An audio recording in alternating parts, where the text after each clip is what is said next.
So thanks, Aya. So it's really nice to be here presenting to all of you. Aya and I have been in touch since 2019 when we started organizing the first Elixir single cell course together. That was in Finland. But today I'll talk about some other things that happened after that wonderful interaction. So my name is Paulo Czarnewski. I am part of the Elixir Sweden, and I work both at the National Bioinformatics Infrastructure, and I'm also the scientific coordinator for the Human Developmental Cell Atlas.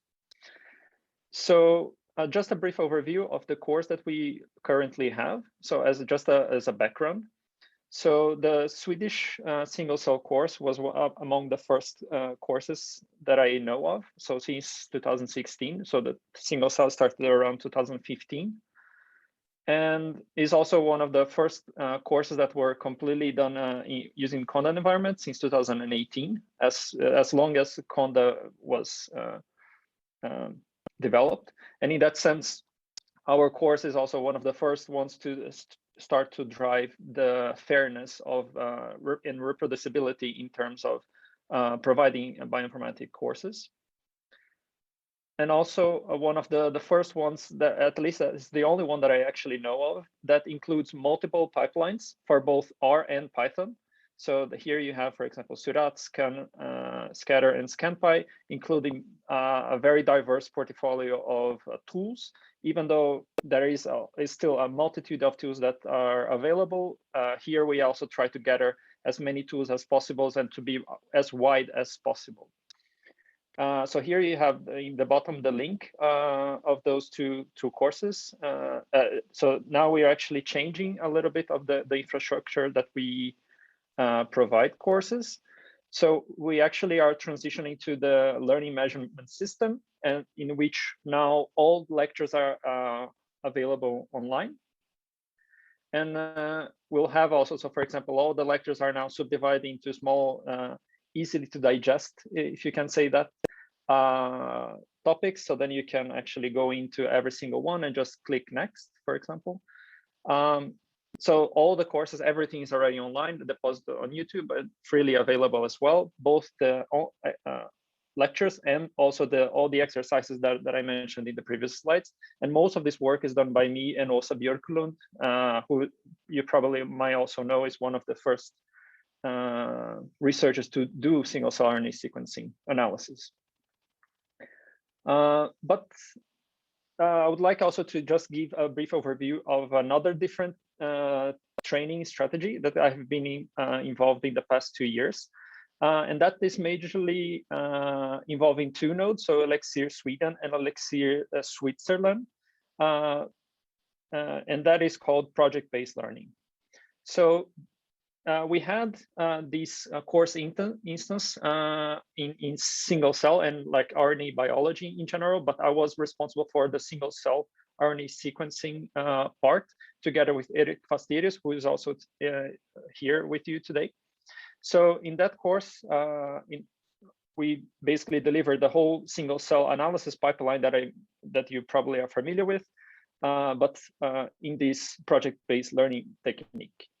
So project-based learning is usually a different concept in that the students have a problem and then they need to solve this problem by using the tools that we are offering. So like learn how to do by single cell by doing it. So the first task that you need to specify if you want to create such a course is to define the projects. So in this case, I have defined two different projects. One that you need to find, for example, like how different stem cells differentiate into neutrophils. And then there is like, we provide all the data sets and all the analysis steps so they can develop and answer these questions. So which genes specifically drive the differentiation of neutrophils? And then, of course, so here's a short background of the project. What is the main research question and why is this project important? So that gives a little bit more context rather than following a tutorial about a data set that no one actually knows about it. So in that case, students, they feel a little bit more motivated in that way. So then they know what they actually are looking for. In in essence, so actually we apply 2 different projects so we had different student groups. So 4 students in one project and 4 students in another project. So the second project was related to COVID. So we know that elderly patients usually develop severe lung inflammation. So the question was to find which cell types and genes are altered when comparing blood immune cells from healthy controls versus COVID-19.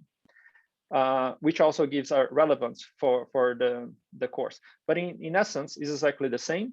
So providing a small background or the different data sets and the research question. So what is the main task that we need to achieve, and why is this task important?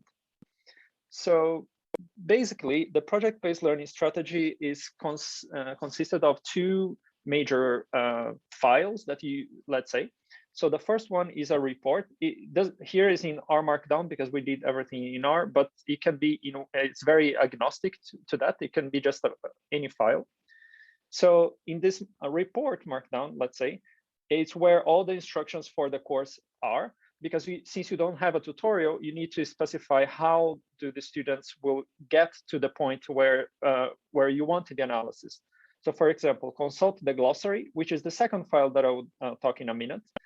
And then here you have questions, basically providing the guidance, which are the steps that you should try to look for. And in the second file, which is the glossary, is where you actually compile all the essential information. It doesn't need to be one file only, but it can be a multitude of reference material where the students can look for, rather than just try Googling. It would be nice. It's usually nicer if you have every link to certain reference materials in one place. So here in the glossary is where you have definitions or explanations of how to run things. So for example, here you have different ways of importing data sets into your R session in this case. But then since their data set, they were provided with H5, so then they can actually write in the report. We first load a single cell data set supplied with the H5 format in order to create a pseudo object. And then they only copy the code that is actually meaningful to them. And of course, change the names, because here is just a demonstration in that case. In that actually requires a much more active learning. And in that sense, so for example, there are many questions that are more philosophical and are sometimes hard to go into details on a tutorial-based course. So for example, why do we need to normalize the data? What are exactly we are normalizing? So in the action of creating this report and reading the literature, they actually have a little bit more active role in developing their learning, because they actually need to write why are they doing this, which in the tutorial-based formats, most of the students do not write anything. They just run code and so on. Just a little bit more go into details, for example, on this glossary. So for this course specifically, me and Eric and Osa, we have joined together efforts to create these very comprehensive atlas of analysis methods and like a little bit of rationalization, how these steps work in essence. So here's just a brief overview of the steps included in this one. And this is completely open to everyone as well. So here, for example, we had information on what are the Seurat objects. And this is example case for the Seurat object, because it's what we used in the course, but it can have actually information on anything. So all the different quality control steps, normalization, dimensionality reduction, and so on and so forth. So basically the students were diving into these glossary to find information for their specific projects. And in the end, so every research, not the research group, but every group of students made then a project report that can also be downloaded as a RMD file, as let's say a tutorial that is ready from this data set. So that report is also finally compiled into and openly available to everyone. So students from the group 2 that did not do some of the analysis steps in this one, they can just simply go here and do them as well. And also in the end of the course, they also do a presentation explaining the analysis steps, what are the results, and what conclusions can you draw from the data. And that's the same thing for both of them. Lately, also together with Charlotte Sonesson, she's also here, we, together with the Swiss Institute of Bioinformatics, we also gave another project-based learning strategy for advanced topics, in which, for example, in my case, I was involved more in the RNA velocity, and Charlotte, she was involved in the omics integration one, for instance. And the idea behind is exactly the same. So you have the different milestones and the different questions that drives how you should do the analysis and which steps should you take, what should you actually look for. And in the end, you have the different topics, and usually, and that's one of my recommendations as well, is that you have the two groups that work in different things, so then they can actually learn from each other as well. So all the slides, the HTML report, and the Jupyter notebooks, in this case, was done in Python, all are also available in the end of the course. So they do this presentation on Friday, so in a 5-day course.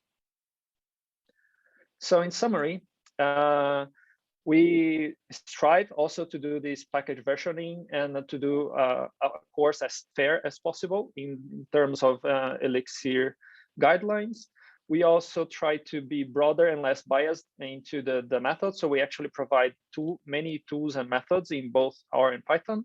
I just showed you this showcase on project-based learning single cell data analysis, and also in the advanced topics that is also possible, as long as you have the right materials and a little bit set of instructions how to accomplish that. And yeah, that is my talk. I would like to thank everyone involved, Åsa, Eric, and Rui also that helped me on that. Also the other participants from previous and latest course instances.